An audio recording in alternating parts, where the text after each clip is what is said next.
अस्सलामुअलैकुम रहमतुल्लाहि बरकातहू। मेरे प्यारे दोस्तों, 15 अगस्त यानी भारत का स्वतंत्रता दिवस हमारे लिए सिर्फ कैलेंडर की एक तारीख नहीं है।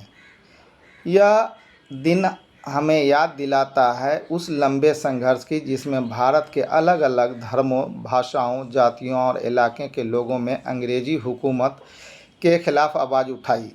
किसी ने तलवार उठाई, किसी ने कलम को हथियार बनाया, किसी ने जेल की यातनाएं सही, किसी ने फांसी का फंदा चूमा, तो किसी ने अपना पूरा जीवन देश की आज़ादी के लिए समर्पित कर दिया। और आज की हमारी वीडियो का विषय भारत की आज़ादी की लड़ाई में मुस्लिम स्वतंत्रता सेनानी का योगदान।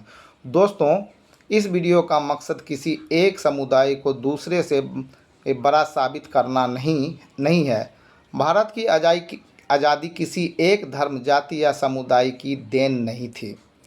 यह करोड़ों भारतीयों के संघर्ष का परिणाम था। लेकिन इतिहास को पूरा समझने के लिए यह जानना भी जरूरी है कि भारतीय मुसलमानों के बीच में कौन कौन लोग स्वतंत्रता आंदोलन में आगे आए और उन्होंने क्या भूमिका निभाई।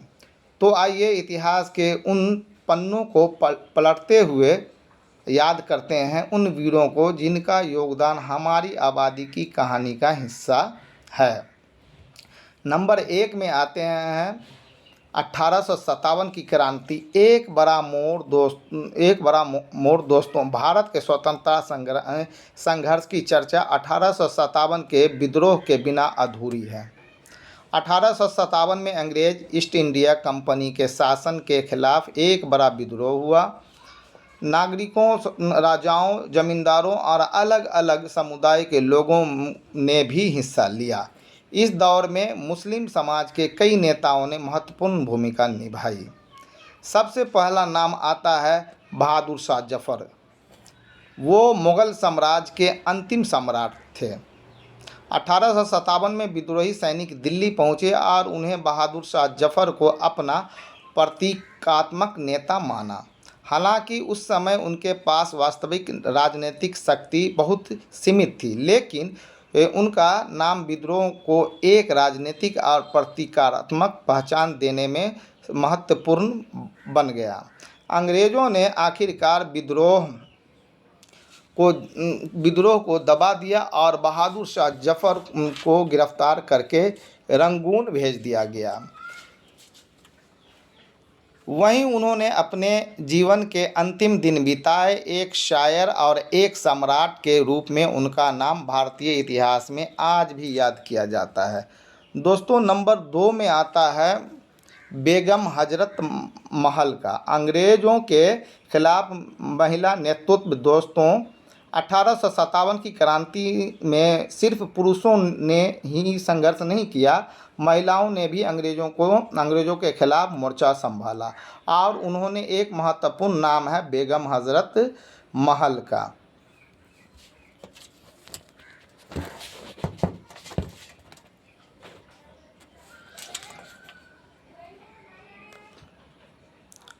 अवध के नवाब वाजिद अली शाह के नरवर्षण के बाद बेगम हजरत महल के अवध में अंग्रेज़ों शासन के खिलाफ प्रतिरोध का नेतृत्व किया गया।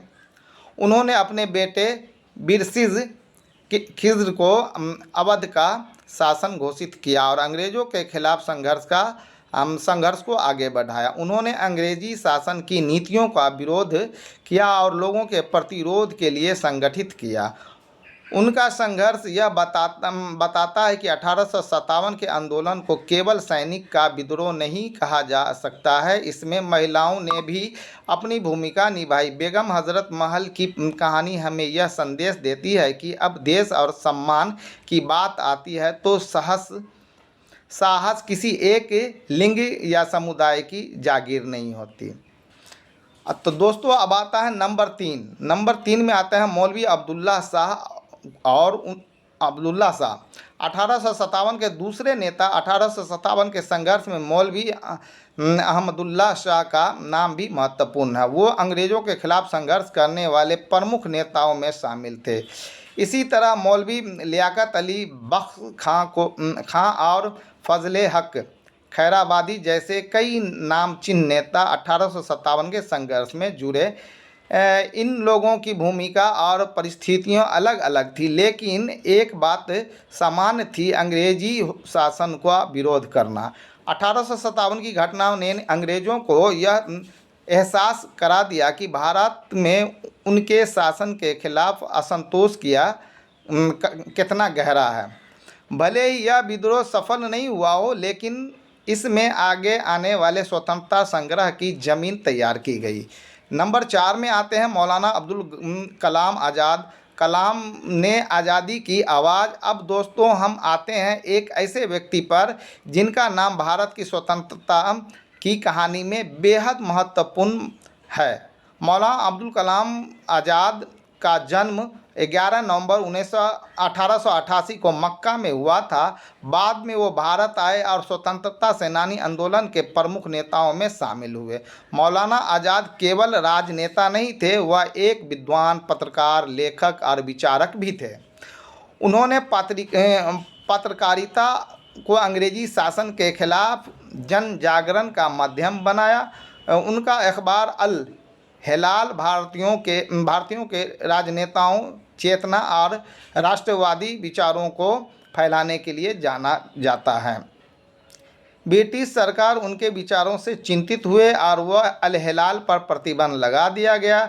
इसके बाद उन्होंने अल बलाग शुरू किया, लेकिन उसमें भी ब्रिटिश सरकार ने बंद करा दिया। यह बताता है कि अंग्रेजी को सिर्फ हथियारों से नहीं बल्कि विचारों से भी चुनौती मिल रही थी।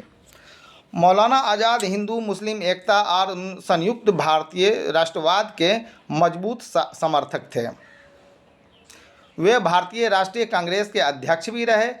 असहयोग आंदोलन और खिलाफत आंदोलन के दौर में उन्होंने सक्रिय भूमिका निभाई। आज़ादी के बाद वे स्वतंत्र भारत के पहले शिक्षा मंत्री भी रहे। शिक्षा के क्षेत्र में इसका योगदान को आगे भी याद किया जाता है। इसीलिए मौलाना अबुल कलाम आज़ाद की कहानी हमें यह सिखाती है कि कलम में एक ताकत होती है और विचार भी एक आंदोलन बन सकता है। अब दोस्तों आता है नंबर 5, अशफाकुल्लाह खान साहब। उनका जन्म 22 अक्टूबर 1900 को शाहजहांपुर यूपी में हुआ था।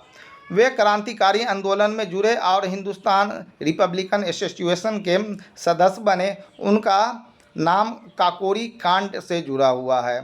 1925 में क्रांतिकारियों ने काकोरी के पास ट्रेन में सरकारी खजाना ले जाने की कार्रवाई की। इसके बाद अंग्रेजी हुकूमत ने बड़े पैमाने पर गिरफ्तारियां की। अशफाकुल्लाह खान भी गिरफ्तार किए गए। उन पर मुकदमा चला और उन्हें फांसी की सज़ा सुनाई गई। 19 दिसंबर 1927 को फैजाबाद जेल में उन्हें फांसी दे दी गई। लेकिन उनकी कहानी केवल बलिदान की कहानी नहीं है।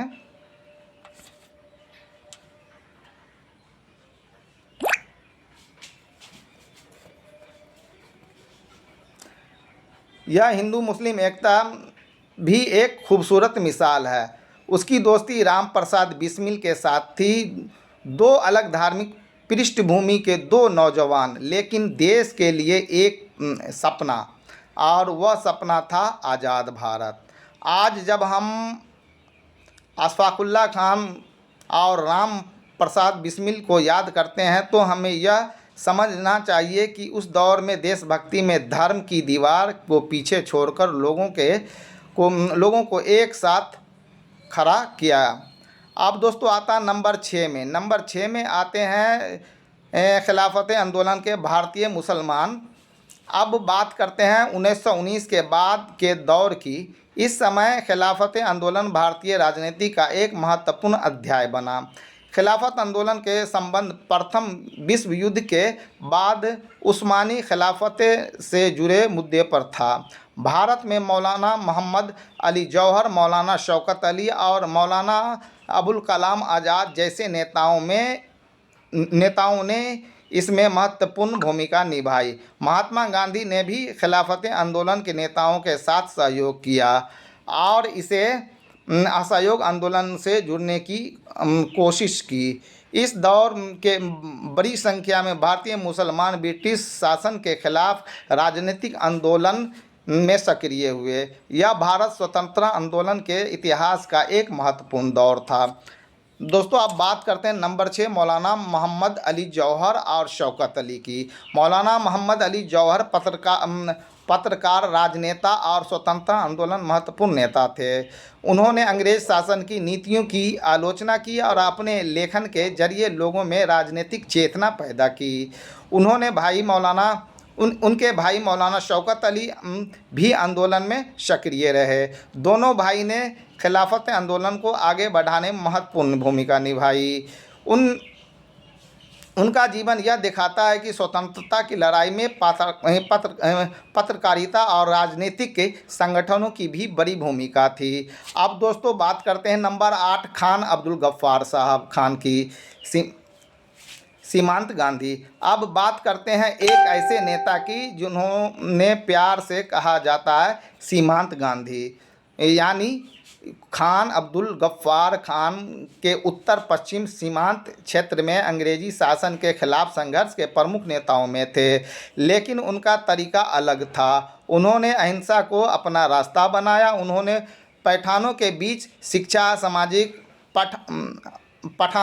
शिक्षा, सामाजिक सुधार और राजनीतिक जागरूकता के लिए काम किया। उनका संगठन खुदाई खिदमतगार अहिंसा संघर्ष से जुड़ा था। उन्होंने भारतीय राष्ट्रीय आंदोलन का समर्थन किया और अंग्रेज शासन के विरोध किया।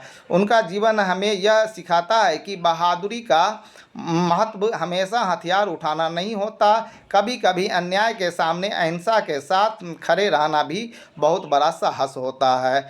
दोस्तों अब बात करते हैं नंबर 9 की मौलाना हुसैन अहमद अली मदनी।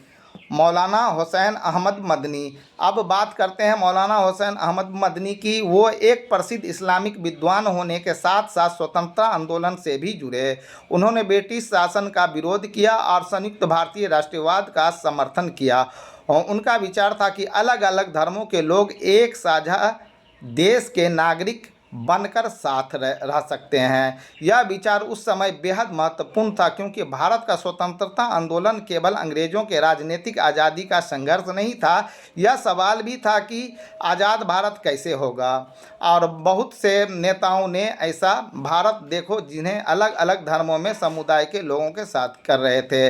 नंबर 10 में आते हैं डॉक्टर मुख्तार अहमद अंसारी। इसका एक उदाहरण ये भी है, वो एक प्रसिद्ध चिकित्सक थे, लेकिन उनका योगदान सिर्फ चिकित्सा तक सीमित नहीं था। उन्होंने राष्ट्रीय आंदोलन अंग्रेजों की गतिविधियों से महत्वपूर्ण भूमिका निभाई। उनका जीवन हमें यह बताता है कि आज़ादी की लड़ाई सिर्फ बंदूक या तलवार लेकर लड़ने वाला की कहानी नहीं थी। डॉक्टर, शिक्षक, पत्रकार, वकील, व्यापारी और आम नागरिक, हर वर्ग के लोगों ने अपने अपने तरीके से योगदान किया। अब बात करते हैं दोस्तों नंबर 11 मौलाना बरकतुल्लाह भोपाली। उन्होंने भारत की आज़ादी के लिए विदेश में भी आवाज़ उठाई। वे उन भारतीय क्रांतिकारियों में थे जिन्होंने देश के बाहर रहकर ब्रिटिश शासन के खिलाफ अंतर्राष्ट्रीय समर्थन जुटाने की कोशिश की। इसमें हमें पता चलता है कि भारतीय स्वतंत्रता आंदोलन का दायरा सिर्फ भारत तक सीमित नहीं था। ब्रिटिश में रहने वाले भारतीय भी आज़ादी की लड़ाई में अपना योगदान दे रहे थे। अब दोस्तों बात करते हैं नंबर 12 सैफुद्दीन कचलू की। अब बात करते हैं पंजाब से जुड़े एक महत्वपूर्ण स्वतंत्रता सेनानी की, डॉक्टर सैफुद्दीन किचलू। हाँ, वे रॉकेट एक्ट के विरोध में सक्रिय थे। 1919 में अमृतसर में उनकी गिरफ्तारी ने पंजाब के राजनीतिक माहौल को और अधिक महत्वपूर्ण बना दिया। इसी दौर की घटना आगे चलकर जालियांवाला बाग हत्याकांड से जुड़ा व्यापक ऐतिहासिक संदर्भ का हिस्सा बना। सैफुद्दीन किल्ची का नाम इसलिए भी महत्वपूर्ण है क्योंकि वे पंजाब के उन नेताओं में से थे जिन्होंने ब्रिटिश दमन के खिलाफ आवाज़ उठाई। दोस्तों अब बात करते हैं नंबर 13 अब्दुल कयूम अंसारी की। बिहार से जुड़े अब्दुल कयूम अंसारी भी स्वतंत्रता आंदोलन और राष्ट्रीय एकता से जुड़े महत्वपूर्ण नेता थे। उन्होंने भारत की स्वतंत्रता के साथ साथ सामाजिक बराबरी और सांप्रदायिक यौद्धाय की बात की। वे भारत की विभाजन के विरोधी नेताओं में शामिल थे। उनका मानना था कि भारत को एक संयुक्त राष्ट्र के रूप में आगे बढ़ना चाहिए। उनका जीवन हमें बताता है कि आज़ादी की लड़ाई के दौरान कई मुस्लिम नेताओं ऐसे भी थे जो एक संयुक्त भारत के विचार के समर्थक थे। दोस्तों, अब बात करते हैं नंबर 14, आज़ादी का एक समुदाय की दिन नहीं। मेरे प्यारे दोस्तों, यह हमें एक बहुत ज़रूरी बात समझनी चाहिए। भारत की आज़ादी किसी एक व्यक्ति की वजह से नहीं मिली, किसी एक पार्टी की वजह से नहीं मिली, किसी एक धर्म की वजह से नहीं मिली और किसी एक समुदाय की वजह से भी नहीं मिली। भारत की आज़ादी करोड़ों भारतीयों के लंबे संघर्ष, बलिदान और त्याग का परिणाम था। हिंदू भी लड़े, मुसलमान भी लड़े, सिख भी लड़े, ईसाई और दूसरे समुदाय के लोगों भी लड़े। अपने अपने तरीके से आंदोलन से जुड़े। किसी ने जेल काटी, किसी ने अपना कारोबार छोड़ा, किसी ने परिवार छोड़ा, किसी ने अपनी जवानी देश के नाम कर दी और किसी ने अपनी जान तक कुर्बान कर दी। इसीलिए इतिहास के किसी प्रतियोगिता की तरह नहीं देखना चाहिए कि किस धर्म ने ज़्यादा योगदान किया, बल्कि इतिहास को इस नज़रिए से देखना चाहिए कि हमारे पूर्वज ने मिलकर किस तरह एक आज़ाद भारत का सपना देखा था। आज 15 अगस्त के मौके पर जब हम तिरंगा देखते हैं तो हमें यह याद रखना चाहिए कि इस तिरंगे के नीचे करोड़ों भारतीयों की उम्मीद जुड़ी है। हमारा देश अलग अलग भाषाओं का है, अलग अलग संस्कृति का है, अलग अलग धर्मों का है, लेकिन हम सब की पहचान एक है, हम भारतीय हैं। अशफाक उल्लाह खां और राम प्रसाद बिस्मिल की दोस्ती हमें एकता सिखाती है। मौलाना अबुल कलाम आज़ाद की विचारधारा हमें साझा राष्ट्रवाद का संदेश देता है। बेगम हजरत महल हमें साहस का संदेश देती है। खान अब्दुल गफ्फार खान हमें अहिंसा का रास्ता दिखाते हैं और हजारों लाखों गुमनाम स्वतंत्रता सेनानी हमें त्याग और बलिदान का अर्थ समझाते हैं। तो दोस्तों, आज की वीडियो में हमें भारत की आज़ादी की लड़ाई के योगदान देने वाले कई मुसलमान स्वतंत्रता सेनानी और नेताओं को याद किया। बहादुर शाह जफ़र, बेगम हजरत महल, मौलाना अबुल कलाम आज़ाद, अशफाक उल्लाह खान, मौलाना मोहम्मद अली जौहर, शौकत अली, खान अब्दुल गफ्फार खान, मौलाना हुसैन अहमद मदनी, डॉक्टर मुख्तार अहमद अंसारी, मौलाना बरकतुल्लाह भोपाली, सैफुद्दीन किचली, अब्दुल कयूम अंसारी और ऐसे ही अनेक नाम हमारे इतिहास का हिस्सा है। इन सभी की भूमिका अलग अलग थी। किसी ने आंदोलन का नेतृत्व किया, किसी ने कलम से आवाज़ उठाई, किसी ने जेल की सज़ा काटी, किसी ने अहिंसा का रास्ता अपनाया, तो किसी ने अपने अपने प्राणों को बलिदान दे दिया। लेकिन इस सभी कहानियों का एक ही बात समान है, भारत की आज़ादी का सपना।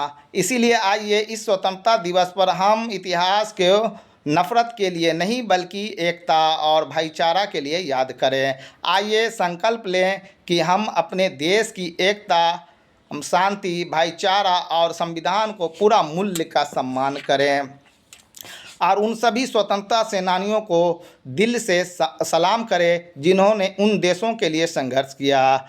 अगर आपको हमारी यह वीडियो पसंद आई हो तो वीडियो को लाइक करें, शेयर करें और हमारे चैनल को सब्सक्राइब करें ज़रूर करें और कमेंट में दिल से लिखें। हम अपने सभी स्वतंत्रता सेनानियों को सलाम करते हैं। आप सभी को स्वतंत्रता दिवस की बहुत बहुत मुबारकबाद। अल्लाह हमारे मुल्क भारत के अमन, शांति, भाईचारा और खुशहाली कायम रखे। जय हिंद, हिंदुस्तान जिंदाबाद। मैं आपका अपना भाई शौकत एक्सप्रेस फिर मिलूँगा एक नई जानकारी और एक नई कहानी के साथ। तब तक के लिए अपना ख्याल रखिए। अस्सलामु अलैकुम रहमतुल्लाहि बरकातहू। अल्लाह हाफिज़।